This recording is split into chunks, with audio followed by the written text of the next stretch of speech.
যখন থাকে তখন মূল্য বোঝে না, যখন বাবার বাড়িতে চলে যায় তখন রাত্রে ঘুমানোর সময় অথবা খাওয়ার সময় কেউ আর ভাত এনে দেয় না, রাত্রে কেউ আর কপাল টিপে দেয় না, কেউ আর মশারিটা টানিয়ে দেয় না। যখন সে ঘুমাতে যায় মনে পড়ে, যখন সে খাইতে যায় মনে পড়ে, যখন যে সে টয়লেটে যায় মনে পড়ে, আবার যখন স্ত্রী আসে আবার এইটা ভুলে যায় না, যায় না?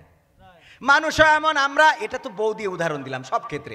আপনার যখন মোটর সাইকেল আছে তখন আপনি এটার মূল্য বোঝেন না, যখন মোটর সাইকেল নাই তখন বুঝবেন যে এটার গুরুত্বটা কত। কি ঠিক তেমনি ভাবে যতক্ষণ আপনার হায়াত আছে বুঝবেন না কি জিনিসটা আছে, যেদিন আবুল হায়াত শেষ হয়ে যাবে ওই দিন বুঝবেন কি হারালেন। কথা কয় না?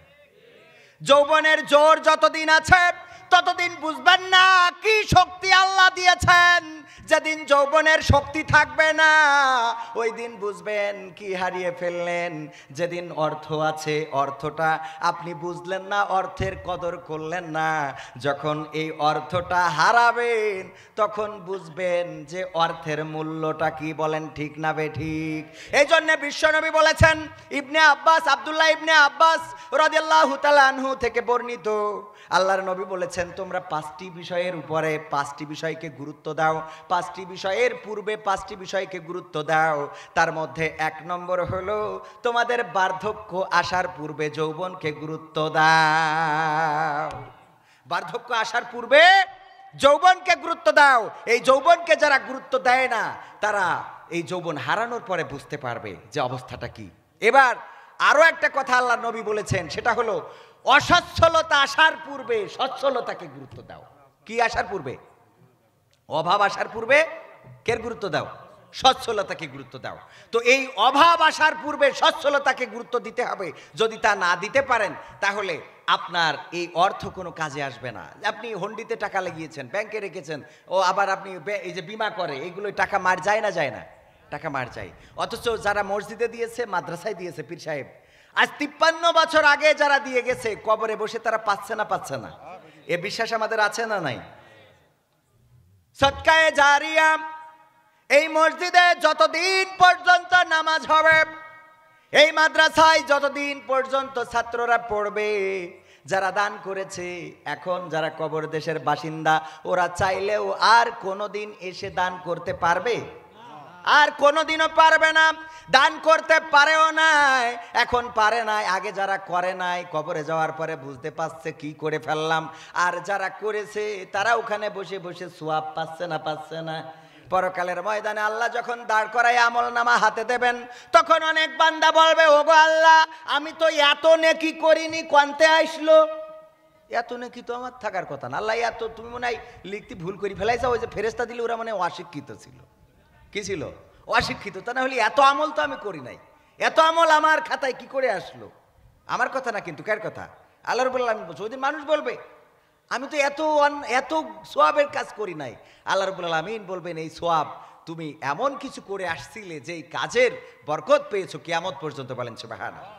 আবার অনেক গুনাহগার বলবে যে আল্লাহ গুনাহ করেছি ঠিক আছে, তাই বলি এত তো করিনি, আমার নামে জিনার গুনাহ লেখা রয়েছে, কই আমি জিনা তো কোনোদিন করি, আমি যা করেছি বিয়ে করি। কি জিনা তো করিনি? কবে তুই জিনা করিসনি, কিন্তু চার দোকান খুলি ওখানে যে সিরিয়াল লাগাই দিলি ওই দেখিতে এক যুবক জিনা করা শিখিল। কি সিনেমা হল বানাইছাও? মনিহার নাম শুনেছেন না? দেখেছেন কিডা কিডা? যশোরে মনিহার আমার উস্তাদজি জানেন। মনিহারে যেয়ে দেখবেন গুইনে গুইনে বড় বড় 7টা গর্ত বানাইছে, এরম গোল ছিদ্র আছে। কয়টা উস্তাদ? 7টা। গুনে দেখবেন। জাহান্নাম কয়টা? একদম গুইনে বানাইছে, ওর কোনো দোষ? আবার একজন আমাদের এলাকায়, আমি জায়গার নাম বলবো না, পরে আমার ধরি নলা খুলে দিতে পারে, ও নাকি সিনেমা হলের সামনে বসে বাদাম বিক্রি করতো আর দোয়া করতো, আল্লাহ যে সিনেমা হলের সামনে বসে বাদাম বিক্রি করি গো, আল্লাহ তুমি আমার তৌফিক দাও, আমি যেন এমন একটা সিনেমা হল বানাইতে পারি। বলেন সুবহানাল্লাহ। নাউজুবিল্লাহ। যাক, বোঝেন। এবং তার স্বপ্ন পূরণ হয়েছে, সে সিনেমা হল বানাইতে পেরেছে।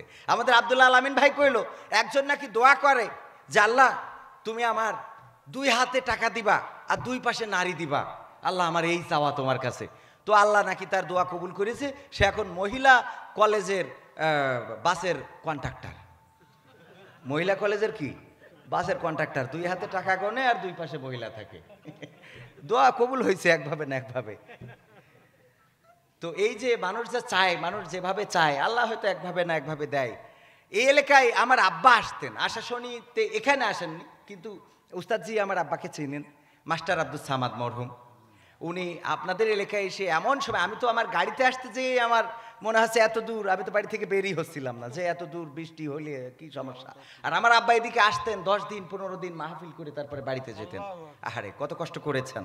তো আব্বা বলতেন যে আমি মাদ্রাসায় পড়ি নাই, আব্বা জেনারেল শিক্ষিত ছিলেন, মাদ্রাসায় পড়ি নাই, তো তারপরেও আমি সুন্দরবনের হরিণ আমারে ধরে মানুষ খাওয়াইছে, তো আমার ছেলে তো মাদ্রাসায় পড়ে, ওরে তো মানুষ বাঘ ধরে খাওয়াবে।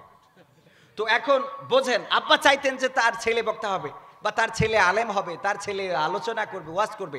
আব্বা মারা গিয়েছেন 2002-এ, মাহফিল থেকে ফেরার পথে আমরা শুনেছি অ্যাক্সিডেন্ট করে আমরা লাশটা থানাতে, কালীগঞ্জ থানা থেকে নিয়েছি। তো এই যে আব্বাকে নিলাম শেষ নেয়া, তারপর থেকে অনেক টাইম গ্যাপ হয়ে গেছে, এবং আমি আমার মাকে বলতাম যে না আমি মাহফিলের ময়দানে, সরি, কারণ আব্বা মারা যাওয়ার পরে মাহফিলের ময়দানে গিয়ে দেখেছি যে ওই রোষের, তখন তো আমার, এখন তো যাক দাড়ি ছোট হইলেও আছে, তখন উঠে পারে নাই আর কি। তো আমারে তো স্টেজে দিতে চায় না, বড় হুজুরা চান্স দিতে, এনি চান্স দিতে চায় না, আর ওই তখন দেবে কি করে? আপনার মতো না তো, আপনি যে কলেন সময় নষ্ট করে কাজ নেই, উস্তাদজি বলতেছে যে সময় নষ্ট করে কাজ নেই, কবির বিন সামাদরে দিয়ে দেওয়া হোক। আহারে এই মানুষগুলো তখন কার, আল্লাহ মাফ করুক, যাই হোক, অনেক রোষের শিকার হয়ে মাকে বললাম যে না এই ময়দানটা আমার দিয়ে হবে না, কিন্তু আল্লাহ যদি চাই কমনে কি করে ঘুরাই, এই হেলোমেলো করে খাচ্ছিলাম, এখন না আওয়াজ করে খাওয়া লাগে, এই নিয়ে আবার ঝামেলা করে, কয় এই হ্যালোরে আবার স্টেজে উঠাইছে কিনা। স্টেজে উঠাই কে? স্টেজে উঠাই কে? এই বিশ্বাস যদি তোমার না থাকে, তুমি মুসলমান নাও, তুমি মুরতাদ, তুমি কাফের। কারণ এই স্টেজ তুমি চাইলেই এখানে বসতে পারবা না, এটা বসানোর জন্য আল্লাহ রাব্বুল আলামিনের কবুলিয়াত লাগবে। আল্লাহ কবুল করেছেন তাই বসেছি, আল্লাহ যেদিন চাইবেন না সেদিন এই স্টেজে বসতে পারবো না। আমি এখন অন্যায় করে বেড়াইলে আপনারা এখানে বসাবেন? আমি আমার গাড়ি ভর্তি যদি 3টা 4টা কলেজ ছাত্রী করে নিয়ে আসতাম, খুব কায়দা করে লিপস্টিক মাখায়, এনে বসাতেন? কিন্তু মমতাজের স্টেজে হুজুর সেজে গেলে কি বসাবে? ওই স্টেজে ওদের আল্লাহ ওইভাবে কবুল করেছে, এই স্টেজে আল্লাহ আমাদের এইভাবে কবুল করেছে, তোমার জলে কেন? হ্যাঁ, অনেকেই আছে এই দেশে ইসলাম থাকলেও আবার জলে, আছে না? ইসলাম নিয়েও কথা বলে, সংবিধানে রাষ্ট্র ধর্ম ইসলাম আছে বলে তোমার কেন জলে রে বন্ধু, তোমার কেন জলে? শয়তানে জালে কি আগুন তোমারই বগলে, তোমার কেন জলে রে বন্ধু, তোমার কেন জলে? ইসলাম হলো শান্তির ধর্ম, আছে সুবিচার, অন্য ধর্মের প্রতি কভু করে না অবিচার। মিলেমিশে থাকার কথা, মিলেমিশে থাকার কথা দিয়েছেন নবী বলে।